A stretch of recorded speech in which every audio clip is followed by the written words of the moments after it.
അതാണ് ഞാൻ പറഞ്ഞത്. വിശ്വാസികൾക്കൊപ്പമാണ് CPIM. പിന്നെ ഇടതുപക്ഷ ജനാധിപത്യ മുന്നണി ഗവൺമെന്റിനെ പറ്റി പ്രത്യേകിച്ച് പറയണ്ടല്ലോ. അങ്ങനെയാണെങ്കിൽ സത്യവാങ്മൂലം പിൻവലിക്കണം എന്നുള്ളൊരു ആവശ്യത്തോടെ എങ്ങനെയാണ്?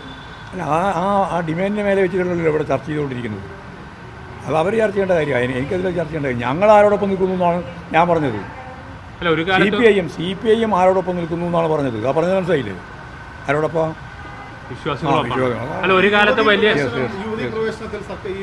അതിലെ കോടതി വിധിയും കോടതി വിധിയുടെ ഭാഗമായിട്ട് വന്ന പ്രശ്നങ്ങളൊക്കെയാണ്. അതിലൊന്നും ഇപ്പം കടന്നു പോകേണ്ട യാതൊരു കാര്യമില്ല. ഓരോരാളുടെ ആവശ്യത്തിനനുസരിച്ചല്ലോ അയ്യപ്പ സംഗമം തീരുമാനിച്ചത്.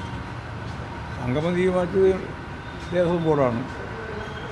ലോകത്തിൻ്റെ വിവിധ മേഖലയിലുള്ള ആളുകളുടെ ആവശ്യം കൂടി കണക്കിലെടുത്തുകൊണ്ട് അവർ തീരുമാനിച്ചതാണ് എന്ന് ദേവസ്വം ബോർഡ് പ്രസിഡന്റ് തന്നെ വ്യക്തമാക്കിയിട്ടുണ്ട്. അതിന് രാജ്യത്തിൻ്റെ നല്ല അംഗീകാരവും കിട്ടിയിട്ടുണ്ട്. ലോകത്തെമ്പാടുമുള്ള അയ്യപ്പ ഭക്തന്മാരുടെ അംഗീകാരം അതിന് ലഭിച്ചിട്ടുണ്ട്.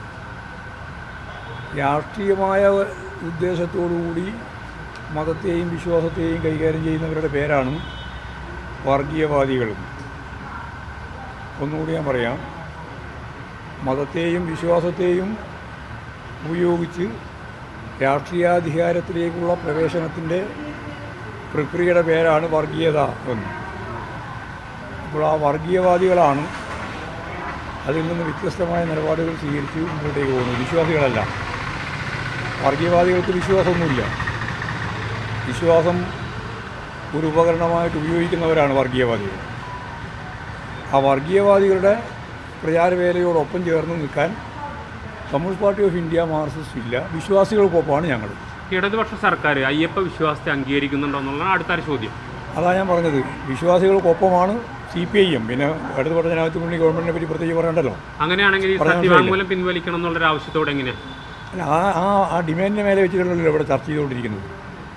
അത് അവർ ചർച്ച ചെയ്യേണ്ട കാര്യമാണ്. എനിക്കതിൽ ചർച്ച ചെയ്യേണ്ട കാര്യം ഞങ്ങൾ ആരോടൊപ്പം നിൽക്കുന്നു എന്നാണ് ഞാൻ പറഞ്ഞത്. അല്ല, ഒരു കാലത്ത് CPIM ആരോടൊപ്പം നിൽക്കുന്നു എന്നാണ് പറഞ്ഞത്. ആ പറഞ്ഞത് മനസ്സിലായില്ലേ? ആരോടൊപ്പം? അല്ല, ഒരു കാലത്ത് വലിയ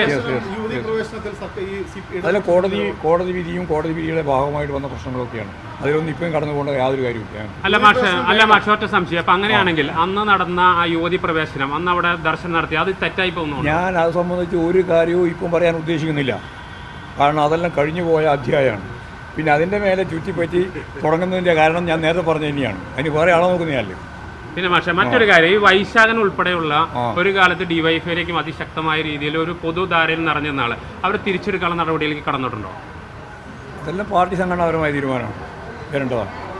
അല്ല, അങ്ങനെ ഒരു നീക്കം അതല്ലേ ഞാൻ പറഞ്ഞ മനസ്സിലായില്ല. മലയാളത്തിലേ പറയുന്നത്. അല്ല, നമുക്ക് അറിയാം. അതാണ് ഞാൻ പറഞ്ഞത്.